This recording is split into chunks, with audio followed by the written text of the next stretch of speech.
Hello and welcome to the business interview here on France 24. I'm Marcus Carlson. Today we're coming to you from the French Economics and Industry Ministry here in Paris, and we're here for a conference on the internet and information technology. And one of the participants in this conference is Hans Vestberg. He's the chief executive of Ericsson, the telecoms equipment maker. Welcome to the program and welcome to France 24. Thank you.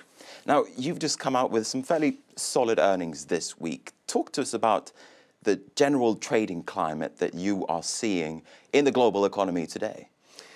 We released our third quarter earnings yesterday, and what we saw is that we continue to have a good growth. We grew 24% year over year in sort of a adjusted currency.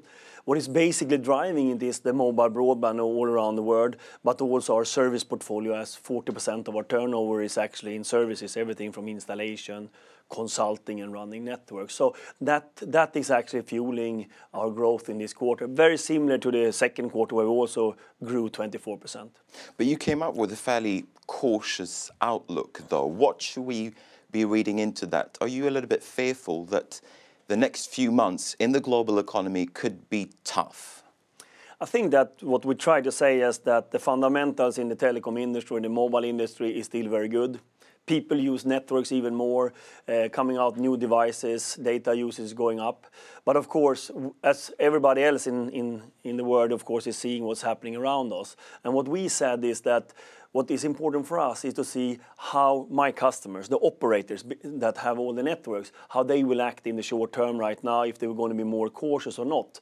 And we said that we cannot exclude that there might be that. But up to the third quarter, we have had some impacts, especially Southern Europe, less investments, and we have had the Arab Spring for quite a while. But that's no news that we have had basically through the year. So those regions has been a little bit less of investment at the moment.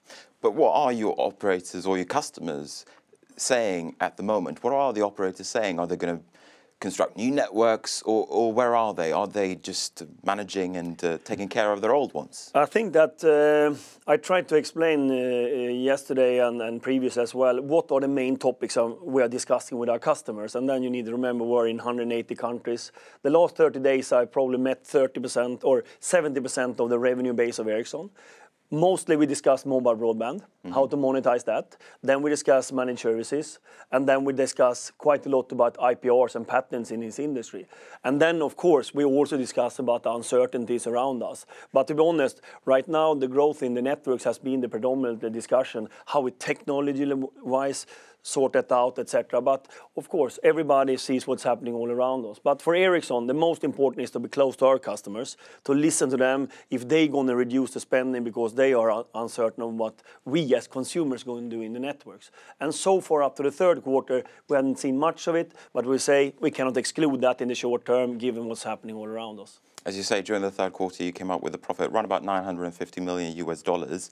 Looking ahead, what kind of risks do you see? What's the main risk to your business? I think that the strength that we have in Ericsson is that we are in 180 countries. We have roughly 60% infrastructure sales, 40% service sales. And usually they are coming up and down in different sequences. Right now we have 8 regions out of 10 growing. And actually North America was growing for us all through last year, and now that's the region that is not growing, and all other regions are growing for us. So I think that for us, we have a good geographical spread and also a product spread. But I think that it's a lot about managing the short term here to understand, be close. And I think that we have been always time working with continuous planning and so on, and that's sort of our work. When it comes to mobile telecoms equipment, you're really the number one. You're the market leader at the moment. Do you see any risk of you losing that position in the years to come? I think, first of all, it's a reason why we see competition here, of course, because everybody looks into wireless and mobility and mobile broadband as one of the big drive engines in the future. Ericsson has been the number one in that industry for as long as it has been around. Of course, our aim is to continue to keep that number one position, and we have gained market share the last 1.5 years. And we, even then when we came out now with the third quarter, we said that we feel good about it. We believe we have gained market share, but not everybody has reported, so it's hard to say. But yes, I think that it's tough, but we still keep it up with a high level of research and development. We spend roughly in euro terms, 3.5 billion euro a year in research and development in order to have capabilities in the networks. Just like many other Western companies, you're facing stiff competition and growing competition from emerging economies. One of your main competitors is Huawei from China. How do you look at the Chinese market and other developing markets at the moment? Is it a threat or is it just a possibility? From a market point of view, we came to China 1892. So, of course, we have a long history, and it is our second largest market worldwide. It's only US that is bigger, and it's been that for a long time. So, it's domestically, the Chinese market is extremely important. But again, I mean, looking into the infrastructure business we have, we see, of course, competition changing. We have more Asian competitors right now than for 5 years ago. But again, it's not strange that people come into this business because they see the replication and all new subscribers. When we ended the last quarter now, it was 5.8 billion mobile subscriptions in the world, and it's continued to grow. So, of course, our forecast is that by 2016, it's going to be 5 billion mobile broadband subscriptions. That means we're going to have 3 times as many people having access to internet compared to today, and it's going to be through the mobility. So, yes, you can understand that the more people than us seeing that this is an important industry. I want to talk about the future in just a little bit. First, though, I have to ask you about Sony Ericsson, your joint venture, mobile handset making joint venture with Sony. There's been talk of you pulling out of that joint venture and selling off your part to Sony. Is that going to happen? I think that there's a lot of speculation and rumors around the company like Ericsson, and recently there has been some speculation and rumors around Sony Ericsson. In general, we never comment on speculation and rumors, and if we have something big and if we buy a company or something, we communicate with the whole market. So we don't comment on a speculation or rumors. But that joint venture, it's been in existence for, what, 10 years, roundabout now? Yeah, 10 years. In the next 10 years, is Ericsson going to be involved in handset making? I think we are involved in handset making, both in Sony Ericsson and ST Ericsson. We are part of the whole value chain from infrastructure. But will the Ericsson brand be on a phone in 2 years' time? I think that now we are going into the speculation and rumors again. And I mean, we have been in there for 10 years and nothing new is to be communicated. All right, fair play. Let's go back to the future then. One of your passions, it seems to be the networked society. You're talking a lot about it when you're out doing conferences and at other venues. Talk to us what the networked society is. I think that when we think about our industry, where we're into, and we see that as the 5th technology revolution. And the technology revolution usually have 2 periods. The first period is when you build all the networks, which we have come to today, where we have 5.8 billion mobile subscriptions. And then you have a second phase where you actually start using the technology for a totally different way. And that's what we see right now, because we are now seeing that we built all this network for actually calling each other and talking on the phone. Now we're using them totally different. We are data enabling them. We see internet usage. And that's what we call the network society, basically saying that anything that benefits from being connected will be connected in the future. And but what does that mean, though, for the regular consumer? For the regular consumer, it's going to be that it's going to be even more coverage, even higher speeds in the broadband and the mobility networks. But then you need to think about all other areas which we can sort of work with. Let's take healthcare. Let's take education.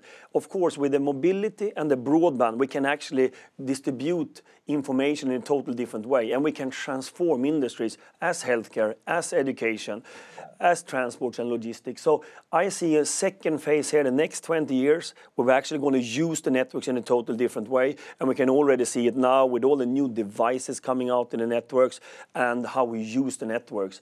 And that's what we call the network society. Some consumers, though, they're wondering what the utility is of having their mobile phone talk to their, I don't know, fridge. What is the utility, as I say? How is it going to change my life on a daily basis? I think that consumers is the first that I start using it because we are finding it more efficient. And I guess in our last survey on smartphone users, they spend 75% of the time they spend on the phone not calling anyone. If you did that 5 years ago, basically 93% of all the time on the phone was actually calling someone. So I think that you and I, we are already finding efficiency, finding information, checking mail, whatever it might be. In the next phase, we're going to see enterprises using this mobility and this broadband to transform their industry. That might be, as I said before, the utility industry, like power, using smart power grids in order to use the energy in a smarter way. It might be healthcare, remote medicine, and all of that. So I think that we're going to see other groups in this world that's going to use the networks to finding efficiencies. And how does Ericsson, as a company, how are you going to tap into all of that potential growth? I think our main task in this is, of course, to create technology that can enable all of this. And that's what we're doing. We are investing in this to see that the network can actually be capable of managing remote medicine equally much as you and I are checking the weather on the mobile phone, or if it might be a live video cast from a fire from a mobile device in order to understand what's happening there. All of that, we need to see that the technology empowers. And that's why we're close to these industries. We talk to governments in order to understand what do they really want to do with the networks in the future. And then we build the networks for the operators in order to make that happen. All right, with that look ahead, we're going to have to wrap it up there. Thanks very much indeed, Hans Westberg, the Chief Executive and President of Ericsson, for speaking to us today. And with that, we're going to wrap up the program. Thanks for watching.